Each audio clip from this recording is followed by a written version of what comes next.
حكي صابونه ديال الحجره على كوكاكولا وغادا تشوفي واحد النتيجه اللي ما يمكنش. الوصفه اللي مخبينا عليكم شركات ديال التنظيف، وصفه رائعه وسهله وبسيطه. ولكن قبل ما نكمل كنطلب منكم تبارطاجيو وتهبطوا تكتبوا لنا شي تعليق يكون زوين بحالكم، وشاهدوا الفيديو للنهايه، راه غادي تصدموا واحد الصدمه ديال العمر.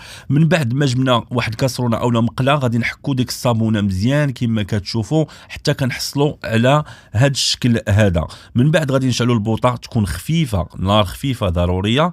ومن بعد كنجيبوا هذيك كوكا اللي ما صالحه لوالو، هي اللي غادي تنفعنا في هاد الوصفه هذه. صراحه غادي تصدمكم، وتبعوا معايا طابي طاب. من بعد كنخليوها على ديك نار مهيله، وكنمشيو وكنجيبوا واحد الكاس وكنديروا فيه واحد المعلقه ديال الملح. ركزوا معايا في لي زيتاب وما تنساو حتى شي حاجه.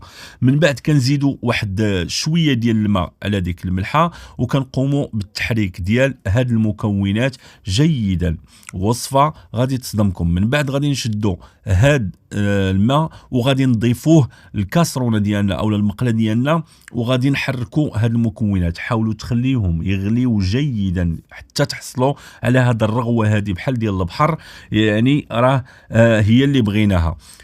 غادي نشدوا هاد المقله هذه من بعد ما غادي تبرد واحد شويه، وغادي ندخلوها للثلاجه. غنديروها في شي طاسه بحال هكا عندنا في الدار، ومن بعد غادي نحطوها في الثلاجه ضروري حتى تجمد. انا ما كانش عندي الوقت باش نصور لكم فيديو فما خليتها تجمد، غير هو شديتها. وكما كتشوفوا ها نتوما هاد المقله هذه حالتها غادي نشدوها وغادي نحكوها وغادي تشوفوا النتيجه اللي وصلنا ليها.